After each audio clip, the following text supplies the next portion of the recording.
Hello and welcome to part 4 of our Depthkit live streaming series, which teaches you how to get Depthkit streams to appear live across various devices and networks. I'm Corey, and previously we covered the basics of local live streaming, as well as sending a live stream over a local network and the internet. In this video, we'll send Depthkit live streams via a content distribution network, or CDN. Just like video live streams, a CDN enables Depthkit live streams to be delivered to thousands of devices at once. In this example, we'll be sending a live stream to an iPad. Another thing to call out about this workflow is that although it supports many more devices, one of the trade-offs is that the latency is more substantial. So if you want lower latency, be sure to check out our WebRTC streaming tutorial. This pipeline sends the live stream to the CDN using OBS and receives the live stream on the receiving device using AV Pro for Unity, which offers a free trial version and offers different pricing in the Unity store based on which platform or platforms you need support for. For this, you'll need Depthkit running on a PC with sensors and other hardware as configured in the local live streaming tutorial. You'll also need a device to receive and render the Depthkit live stream, and Unity to build the receiver app. If you're building for macOS or iOS, you'll also need a Mac computer to build it. You'll also need the Depthkit expansion packages for Unity, as well as a copy of AV Pro. For both the Depthkit computer and your receiving device or devices, you'll need a stable internet connection, and you'll need a CDN to bring the live stream from your Depthkit computer to all of those devices. In this example, we're using Amazon AWS MediaLive and MediaStore. You'll also need OBS and a third-party OBS Spout plugin to transmit the live stream from the Depthkit computer to the CDN. The first step in all of this is to set up Depthkit just as we've done in the previous live streaming tutorials. Here I have a Depthkit project already calibrated and already streaming as indicated by this live stream indicator. And in Depthkit preferences, I want to make sure that the resolution set here is appropriate for the CDN that I'm going to be piping this through, as well as the device that I'm going to end up viewing it on. Because we're using AWS, I'm going to send the live stream at 3840 by 2160, which is a standard UHD resolution. You can see our documentation for other recommendations for resolution based on which platform you are broadcasting to. As usual, once you begin live streaming, be sure to take note of where your metadata is for the live stream. We'll need that later. The next step is to set up your CDN. The steps to set up a CDN may vary depending on your CDN platform, but I'll go through the basic steps of setting one up on Amazon AWS and highlight what kinds of settings you need to pay particular attention to. For AWS, we first must create a container in MediaStore.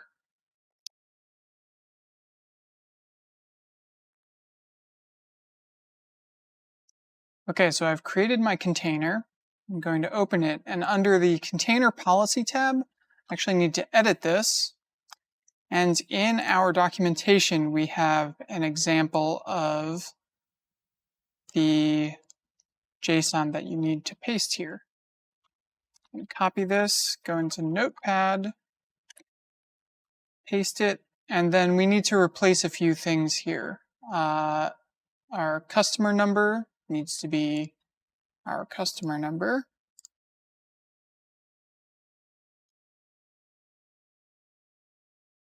And the container name needs to be identical to our container name. That's right. I'm going to copy this and paste it here.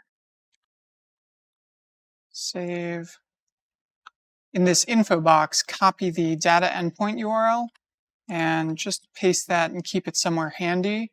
We're going to need that in a little bit to tell MediaLive where to put the live stream. Now that we have our container set up, we're going to go over to MediaLive and set up a channel and a channel input. And that is how the stream will be received from OBS. So in the MediaLive console, click Inputs and create an input. We can name it whatever we'd like, and the type should be RTMP push. Network mode is public, Under Input Security Group, I'm going to click Create. And here you could type 0000/32, which will accept streams from any IP address. If you want something more secure, you can use your public IP address, enter it here, followed by the /32, which is the CIDR formatted IP. Under Input Destinations, select Single Input, and then in this Destination A, specify an application name and an instance. These can be whatever you'd like. They will later serve as the server path and the stream key. So whatever you make them, make sure they are secure. Don't share them with anyone. Anybody who gains access to these can possibly stream to your CDN channel. So keep them private. I'm going to call my application name Livestream Tutorial, and my application instance is going to be 1, 2, 3, 4, 5, and click the Create button. Now that the input is created, copy this RTMP URL under Endpoints and also paste that somewhere handy. We're going to need that in a little bit as well. Next, we're going to create a MediaLive channel, which takes the stream from the input and delivers it to the container that we created earlier. So in the AWS Elemental MediaLive channels section, I'm going to create a channel, give it a name. For the IAM role, you can either create a new role from a template or choose an existing one. I'm going to choose an existing one. For channel class, select single pipeline, input codec AVC, input resolution, UHD, which is the highest resolution available. And for maximum input bitrate, we recommend starting with 20 megabits per second, but you can feel free to experiment with other bit rates. In the left panel under Input Attachments, click Add. Add the input that we just set up, click Confirm. And on the left side under Output Groups, select Add, select HLS, and Confirm. And under HLS Group Destination A, we want to paste the URL of the MediaStore container that we got earlier. So I'm going to go back here, grab that MediaStore URL, and paste it here. And we just need to modify this a little bit. Instead of HTTPS, change this to MediaStore SSL. And then if you would like to stay organized in your MediaStore container, you can postpen the URL with a folder name and an object name. You can find more details about this in our documentation. Under HLS settings, you can optionally set a name for these HLS settings. And for CDN settings, select HLS MediaStore. In this HLS output setting, select Settings. And under the stream settings, enter the width and height of your stream. This should match exactly what's coming out of Depthkit. Finally, just hit Create Channel. Now that the CDN is fully set up, we can set up OBS to feed the stream to the CDN. So here I have OBS installed on the computer, and I've also installed the OBS Spout third-party plugin, which enables Spout sources in OBS. If you don't see this option in the source menu, then be sure to follow our documentation to download and install the Spout plugin. Also, as we've covered in previous tutorials, make sure that OBS is added to your computer's graphics settings and has the high performance GPU selected, which will guarantee that the Spout stream is able to make it from Depthkit to OBS. So in OBS, under Sources, I'm going to add a Spout capture source. And it's using the first available sender, which happens to be our Depthkit stream. But if you have multiple Spout streams on your computer, make sure that you specify the proper one. And now we can see the Depthkit stream showing up in OBS. In OBS's settings under Stream, we're going to paste the input URL that we set up in AWS earlier. So this server path should include the IP address and port, as well as the server path name that we customized earlier. The very end is our instance ID. We need to actually remove that from the end of the server path here and paste it into the stream key. And then we can hit apply. Under the output tab, change the output mode from simple to advanced, and in the streaming tab, make sure that rescale output is unchecked, and change the bitrate to something that's appropriate for your connection and for your CDN. Since we set the CDN to a maximum bitrate of 20 megabits per second, we are entering the same value here, 20,000 kilobits per second, which is 20 megabits per second. In the video tab, ensure that the base and output resolution are set to whatever your Depthkit stream resolution is. In our case, it's 3840 by 2160. And also ensure that your frame rate is set to 30. At this stage, you can also add audio. Simply add an audio input capture source and select the audio input device. And now you can see I have audio applied to this stream. One important note here is that your Azure Connect microphones will not work for this, so make sure you have a separate audio device attached to the computer and are using that. So now we're ready to begin our broadcast. So back in AWS settings, navigate to the channel that you want to stream from, and I'm going to start the channel. It usually takes a couple minutes for it to fully start up. So now that we've waited a couple of minutes, we can see that the channel state is running, and now we're ready to send our live stream from OBS to this channel. So in OBS, click Start Streaming, and you'll see the connection confirmed in this status bar in the bottom with this little blue icon. And it looks like it's reporting a healthy stream at 20,000 kilobits per second. Next, if we go to our MediaStore console and open up the container that we just created, here's the folder that I specified in that post-pended URL. And now we can see all of these objects have populated as a result of us sending the stream into this container. So before you start streaming, you won't see any of these objects, but once the stream begins, MediaLive will deliver these into MediaStore, and this is what we're looking for, this object.m3u8. So the URL found in this object name right here is going to be what we paste into Unity to receive the live stream in our receiver device. So copy this and save it somewhere handy.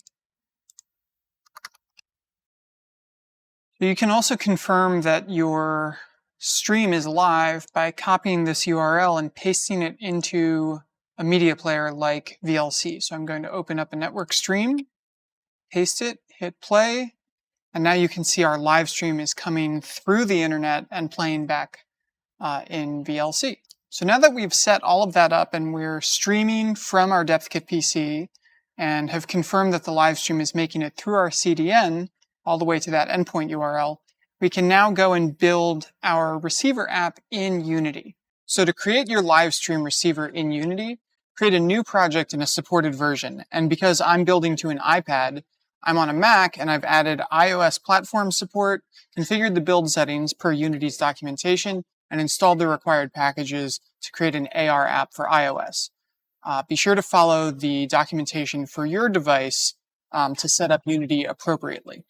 I've already added the live stream multicam metadata file to my project's assets folder. Again, that comes from the Depthkit PC. I've just moved it over onto this computer. If you ever change your sensor settings or update your Depthkit Studio calibration, you'll need to provide updated metadata in Unity. In order to do this, you must modify the Depthkit Unity plugin to load the metadata dynamically from an external source rather than from a local file in the project.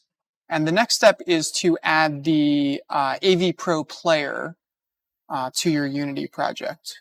So I'm going to import package, custom package, find your AV Pro Unity package, and import. All right. Now that we have AV Pro in our project, we are going to add the Depthkit packages. Just like previous tutorials, open up the package manager. First, we'll add Depthkit Core.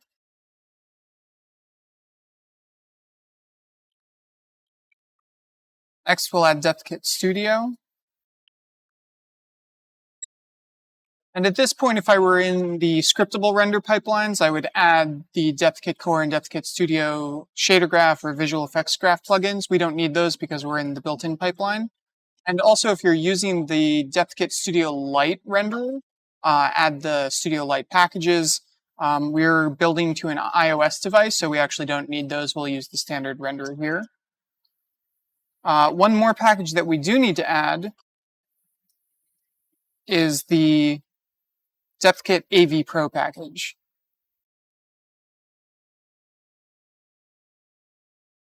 Great, and that's all the Depthkit packages that we need.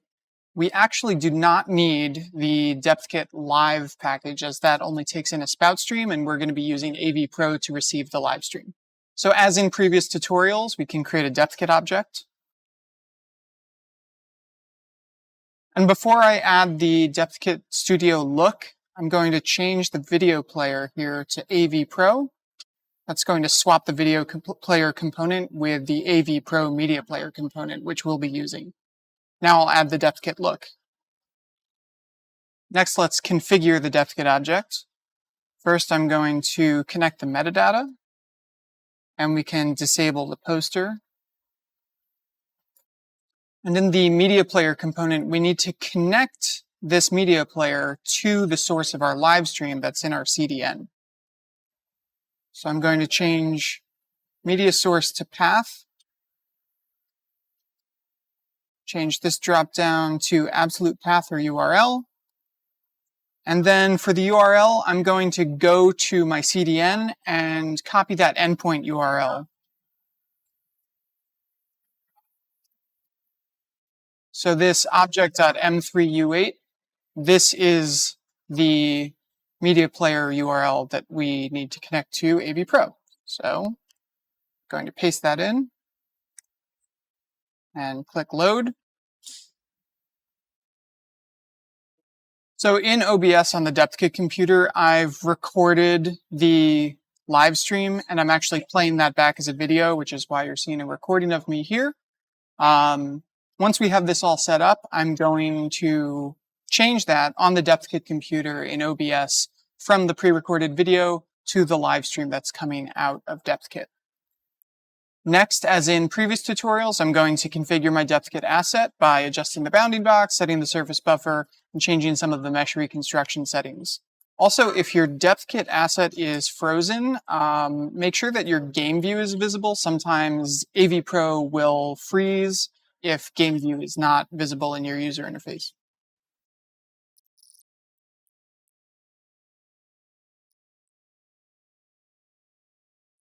So now that the Depthkit asset is fully configured, I'm going to switch the source back to the live stream and wait for that to go all the way through the CDN and come down to my receiver.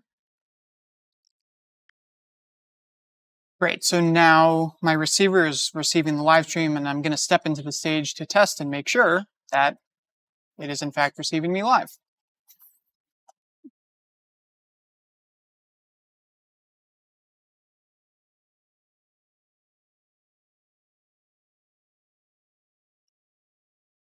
Now I'm ready to build.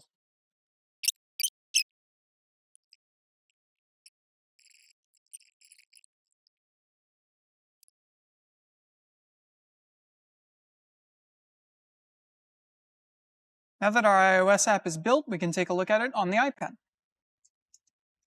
So with this, you now have a Depthkit live stream that's able to go over the internet and be received by many, many devices all at once. You can create a new receiver build for different devices and stream to multiple types of devices simultaneously. This concludes our live streaming series, which shows you how to get Depthkit live streaming running on one computer, multiple computers, or many devices at once. We're excited to see where you take these workflows and volumetric live streaming in general. Be sure to share your work on our forums, and thanks again for watching.